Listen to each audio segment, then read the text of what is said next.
Brought to you by NBC bearing, भारताची पहिली bearing उत्पादक। राज्यातील 23 नगरपालिका आणि नगरपंचायतींसाठी मतदान पूर्ण। 246 नगरपरिषदा, 42 नगरपंचायतींच्या निवडणुकांचा आज निकाल लागणार। अजित पवारांना सोबत घेऊनच जागा वाटपाबाबत चर्चा। महायुती डॅमेज होईल असं काम करणार नाही, महायुतीमध्ये मनभेद होणार नाहीत याची काळजी घेऊ, बावनकुळेंकडून स्पष्ट। आशिष शेलार यांनी घेतली एकनाथ शिंदेंची भेट। मीरा रोड मनपा निवडणूक एकत्र लढण्यावर दोन्ही नेत्यांमध्ये 1 तास चर्चा। लवकरच युतीची घोषणा करणार असल्याची शक्यता। मनपा निवडणुकीसाठी भाजप कार्यालयाच्या वॉररूमचं उद्घाटन। सकाळी 10 वाजता भाजप कार्यालयाच्या वॉररूमचं उद्घाटन। मुंबईमध्ये ठाकरेंच्या बालेकिल्ल्यामध्ये भाजपची रणनीती। भाजपचे नो रिस्क धोरण। लालबाग, परळ, दादर भागामध्ये शिंदे सेना भाजप समसमान जागा लढणार। माहीम, भायखळा, वरळीमध्ये सुद्धा शिंदे सेना आणि भाजप समसमान जागा लढणार। विविध समाज आणि संघटनांचे मेळावे घेत संवाद साधण्यावर भर। 150 जागांवर कुठलेही मतभेद नाही तर शिंदेच्या शिवसेनेचे नेते प्रकाश सुर्वेंचं वक्तव्य। आमची माहिती अभेद्य आहे, शिवसेनेला किती जागा सुटतील याचा निर्णय आज होईल, प्रकाश सुर्वेंची माहिती। तर मुस्लिम बहुल भागातही शिवसेना निवडणूक लढवणार, सुर्वेंचं वक्तव्य। मुंबई महापालिका निवडणुकीच्या पार्श्वभूमीवर भाजपकडून भंडारी समाजाचा मेळावा। मेळाव्याच्या माध्यमातून भाजप सर्व समाजाची मूठ बांधणार। मराठी आणि मुस्लिम मतदारांच्या ध्रुवीकरणासाठी ठाकरे बंधूंची रणनीती। ठाकरे बंधू जागा वाटपाचं सूत्र ठरवताना मराठी मुस्लिम फॅक्टरला प्राधान्य देत असल्याची सूत्रांची माहिती। संजय राऊतांकडून राज ठाकरेंची दुसऱ्यांदा भेट। शिवतीर्थ निवासस्थानी जाऊन राज ठाकरेंची भेट घेतली। मनसे ठाकरेंच्या सेनेतील जागा वाटपासंदर्भात भेट झाल्याची माहिती। शिंदेच्या शिवसेनेचा आज ऐरोलीमध्ये पदाधिकारी मेळावा। एकनाथ शिंदे मेळाव्यात पदाधिकाऱ्यांना मार्गदर्शन करणार। नवी मुंबई महानगरपालिका निवडणुकीबाबत चर्चा करणार। नवी मुंबईत शिंदेची शिवसेना स्वबळावर लढणार का, युती धर्म पाळणार, हे पाहणं महत्वाचं असेल। आम आदमी पार्टी मुंबईतील सर्व 227 जागा स्वबळावर लढवणार। उमेदवारांची यादी जाहीर। महाविकास आघाडीचे घटक पक्ष असलेल्या ठाकरेंची शिवसेना आणि काँग्रेसची मोठी कोंडी होणार। नागपूर महापालिका निवडणुकीसाठी आम आदमी पक्षाच्या 10 उमेदवारांची पहिली यादी जाहीर। लोकांच्या मूलभूत मुद्द्यांवर निवडणूक लढवत असल्याचे आम आदमी पक्षाकडून सांगण्यात आलं। पुणे महापालिका निवडणुकांच्या प्रचारासाठी सभा मैदानांचे दर जाहीर, पुणे पालिकेचा निर्णय। अंजनगाव सुरचीमध्ये आमदार गजानन लवटे यांची प्रतिष्ठा पणाला। गजानन लवटे यांचे पुत्र यश लवटे देखील निवडणुकीच्या रिंगणात। गजानन लवटे ठाकरेंच्या शिवसेनेचे आमदार। पिंपरी चिंचवड महापालिका निवडणुकीच्या पार्श्वभूमीवर 35 गुन्हेगार तडीपार, सर्वांवर गंभीर स्वरूपाचे गुन्हे दाखल। निवडणुकीमध्ये अनुचित प्रकार टाळण्यासाठी पोलिसांची कारवाई। योजना आपलं सरकार आणतं आणि नारळ दुसरे फोडतात, प्रताप सरनाईकांची प्रतिक्रिया। एकनाथ शिंदे काम करतात आणि नारळ दुसरे फोडतात, विरारमधल्या सभेमध्ये बोलताना मंत्री प्रताप सरनाईकांचं वक्तव्य। आचारसंहितेच्या काळातही अंबरनाथ शहरामध्ये राजकीय पक्षांचे बॅनर, पालिकेची बॅनरवर कारवाई नाही। शहरामध्ये शिंदेची शिवसेना आणि भाजपचे बॅनर। मुंबईला जागतिक दर्जाचं पर्यटन केंद्र उभारण्यासाठी केंद्र सरकारकडून मरीना प्रकल्पासाठी 887 कोटींच्या निधीला मंजुरी।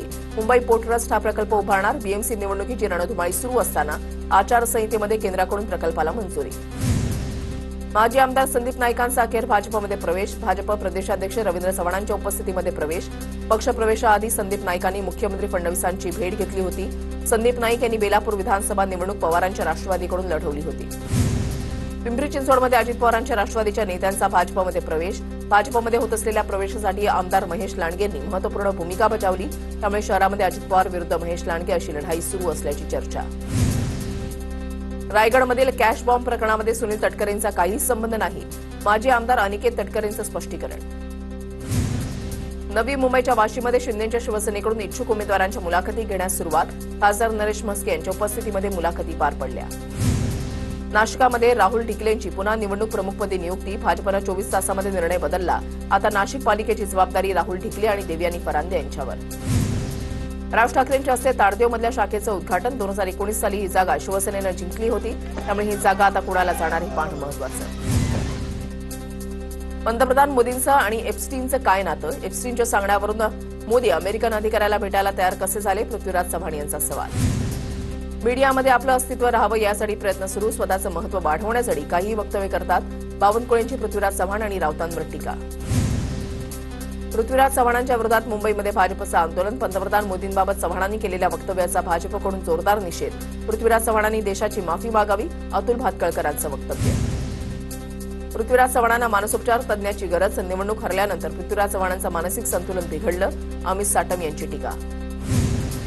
देवेंद्र फडणवीसांच्या सरकारमधील पाब्लो एस्कोबार कोड, सातारा आणि पुण्यामध्ये मिळालेल्या ड्रग्जवरून सामनातून जहरी टीका. पुणे सातारा जिल्ह्यामध्ये ड्रग्ज माफिया, महिला अत्याचारांचा थैमान असल्याचंही सामनातून टीका. संपूर्ण मंत्रिमंडळानंच राजीनामा द्यावा अशी ठाकरेंची इच्छा आहे का? अनिल पाटलांची उद्धव ठाकरेंवर टीका. निवडणुका संपल्यानंतर उद्धव ठाकरे देखील सरेंडर होतील, पाटलांचा टोला. उबाठा मामू असं ठाकरेंच्या पक्षाचं नवीन नामकरण. ठाकरेंच्या सेनेमध्ये मामू नावाच्या माजी महापौराला मातोश्रीवर प्रवेश दिलाय. मंत्री संजय शिरसाटांची ठाकरे सेनेवर टीका. पाकिस्तान जिंदाबादच्या घोषणा देणाऱ्या राशिद मामूला उद्धव ठाकरेंनी प्रवेश दिला. उद्धव ठाकरेंकडून मुंबई शहराचा रंग बदलण्याचा प्रयत्न. मुंबई भाजप अध्यक्ष अमित साटम यांचा उद्धव ठाकरेंवर निशाणा. भाजपला काही मिळालं नाही की ते हिंदू मुस्लिम करतात. अमित साटम यांच्या विधानावरून यशवंत केलेदार यांचं प्रत्युत्तर. ठाकरेंच्या शिवसेनेकडून मतासाठी मुस्लिम धर्मियांचं लांगुल चालन. भाजप प्रवक्ते नवनाथ बन यांचा उद्धव ठाकरेंवर निशाणा. उद्धव ठाकरे मुख्यमंत्री असताना याकूब मेमनच्या कबरीचं सुशोभीकरण. नवनाथ बन यांचा दावा. भाजपला नवाब मलिक चालत नाहीत, पण त्यांना मानणाऱ्या मतांवर निवडून आलेल्या आमदारांचा पाठिंबा चालतो. रोहित पवारांचा ट्विट करत भाजप सरकारवर निशाणा. शिंदे बॅगा घेऊन काय तंबू मारायला जातात का? शिंदेच्या दौऱ्यांवरून आदित्य ठाकरेंचा हल्लाबोल. परळीमधला भ्रष्टाचार बाहेर येऊ नये म्हणून मुंडेंनी शहांची भेट घेतली. खासदार बजरंग सोनवणेचा धनंजय मुंडेंवर निशाणा. पूर्वीच्या राजकारणामध्ये प्रखर टीका व्हायच्या, मात्र जेवायला सर्व एकत्र असायचे. आता महाराष्ट्राच्या राजकारणामध्ये हेल्दी रिलेशन म्हणणं सुद्धा जड जातं. विनोद तावडेंकडून मत व्यक्त.